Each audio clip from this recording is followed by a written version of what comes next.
Bristol City 1, Watford 2.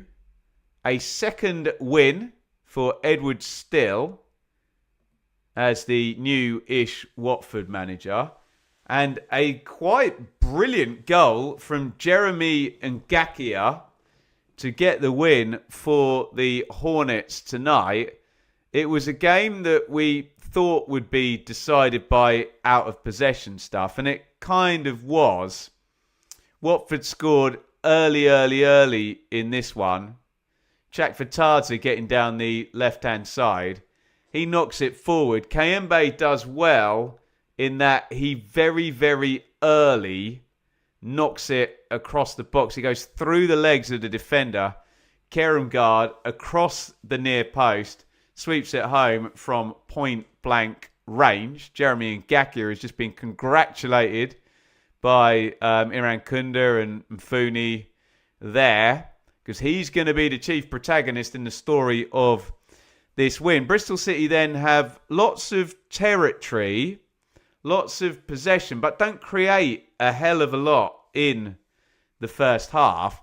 There is a moment of absolute class, though, by Bristol City central midfielder Adam Randell, who channels his inner David Beckham with a filthy cross in the first half. He whips that across. Scott Twine has to do very little. He makes the run. The cross is so good. It's very easy for him to just head that into the net. And on 36, you're looking at this game where Watford have kind of nicked a goal, given up a lot of possession, territory, etc. And the equaliser's gone in. And honestly, I'm sat there thinking, oh, this is now going to swing in Bristol City's favour. But we're sat here and the game has, ended up being an away win. We go into the second half and it's almost a little bit of a case of, I'm a bit frustrated watching Watford because they've got Imran Louza, who's one of the best in the division. He's sat right back and they're doing a lot of pressing and he's not necessarily being the playmaker that he was earlier in the season when he's a little bit further forward in the game. Chak Fatadze has been very kind of frustrating. And honestly, I'm thinking if there's a winner in this one, it's probably Bristol City. It might finish as a draw, but I'm not sure Watford have got what it takes to win this game. But yes, they do, because they get a little bit of a break down the left-hand side.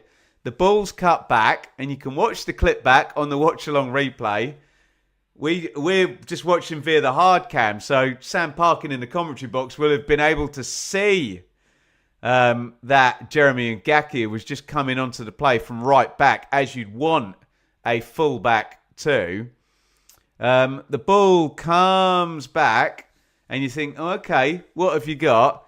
He gets it out of his feet, Ngakia, and with his right foot, he absolutely bullets it, arrows it, zings it, larrups it, thunder bastard into the top corner. It's a brilliant strike by Ngakia. It's right in the side netting.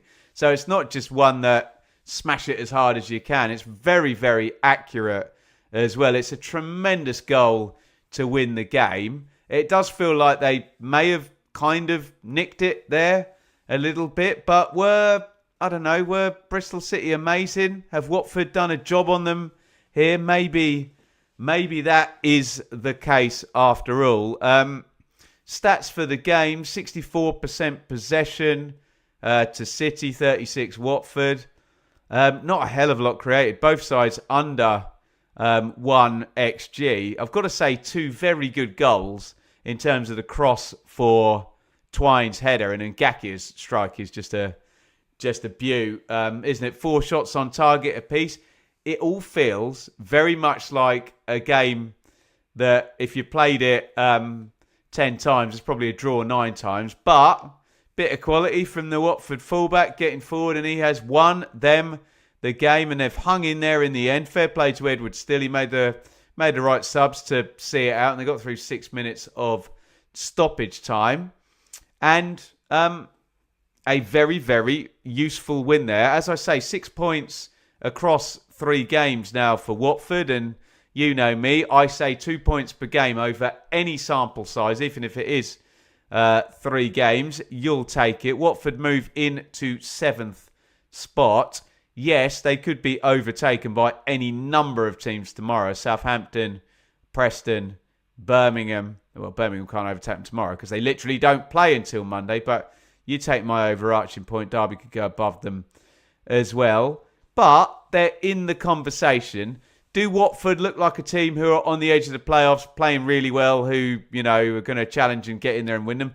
No, but Edward Still is still kind of getting his feet under the table. And if you're getting your feet under the table and winning games, then so be it. You can't do really any more than that. And what we always say about Watford is they've got that quality, haven't they? Louza, Iran Kunda, Jack Vitadze, Mama when he's fit. You know, they have got the match winners and the quality players to get them over the line if they get themselves in a position to do so. And Bristol City are just so blooming inconsistent. It's not even funny. I think we were saying on the hot takes, and the pattern has continued now. I think it must be 14 games. Let me read it out that they've not had back-to-back outcomes. Listen to this. This is the last. I'm going to say it's 14. If it's not, I apologise.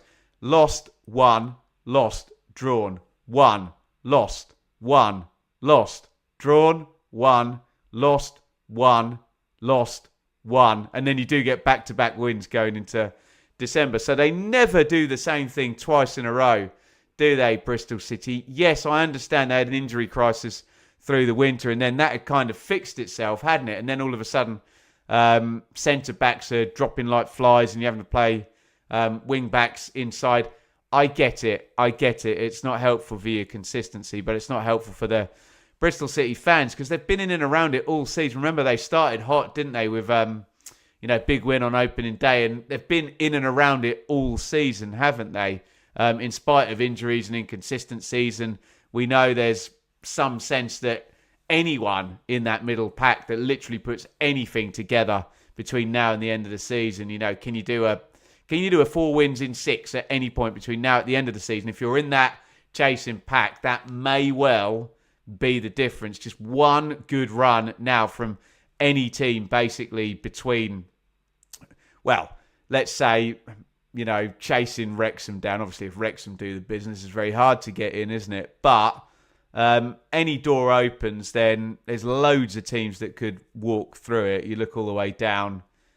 God, QPR in 14th are 4 points off Watford in 7th. So it's massively kind of stacked close together there.